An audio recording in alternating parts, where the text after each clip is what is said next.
ലോകകപ്പിനോടനുബന്ധിച്ച് ചിറ്റൂറിസം club football മത്സരം നടത്തി. Chittur government കോളേജിലെ ചിറ്റൂറിസം ക്ലബിന്റെ ആഭിമുഖ്യത്തിൽ നടത്തിയ മത്സരം പ്രിൻസിപ്പൽ ഡോക്ടർ ടി റെജി ഉദ്ഘാടനം ചെയ്തു. ടൂറിസം ക്ലബ്ബ് വളരെ വ്യത്യസ്തമായ പരിപാടികൾ കഴിഞ്ഞ വർഷം ആവിഷ്കരിച്ചിരുന്നു. ഇപ്പോൾ ലോകം മുഴുവൻ ഫുട്ബോളിൻ്റെ ഒരു വലിയ ശ്രമത്തിലാണ്, വലിയൊരു ആഘോഷമാണ്.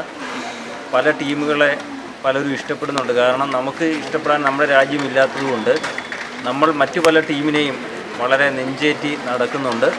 അപ്പോൾ ഇവിടെ നിൽക്കുന്ന പലർക്കും പല ടീമുകളെയും പല കളിക്കാരെയുമായിരിക്കും ഇഷ്ടം. ഇപ്പം നാഗരാജ് സാർ സൂചിപ്പിച്ചതുപോലെ ഇന്ത്യ ലോകകപ്പ് കളിച്ചിരുന്നെങ്കിൽ നമ്മുടെ എല്ലാം ഇഷ്ടം ഇന്ത്യൻ ടീമിനോടായിരുന്നു. പക്ഷേ നിർഭാഗ്യവശാൽ ഇതുവരെയും അതിനൊരവസരം ലഭിച്ചിട്ടില്ല. ഇങ്ങനെയുള്ള ആവേശങ്ങളാണ് ഭാവിയിൽ ഇങ്ങനെയുള്ള അവസരങ്ങളാക്കി മാറ്റുന്നത്. അപ്പം ടൂറിസം ക്ലബിന് എല്ലാ ആശംസകളും അതിൻ്റെ അഭിനന്ദനങ്ങളും അറിയിച്ചതുകൊണ്ട് ഈ പരിപാടി ഉദ്ഘാടനം ചെയ്തതായിട്ട് അറിയിച്ചു.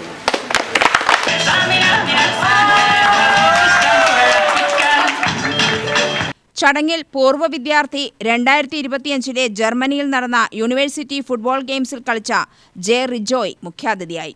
Tourism club convener doctor V Ravi, ധനതത്വശാസ്ത്ര വിഭാഗം മേധാവി ഡോക്ടർ എസ് നാഗരാജ് എന്നിവർ സംസാരിച്ചു. UDV news, Palakkad.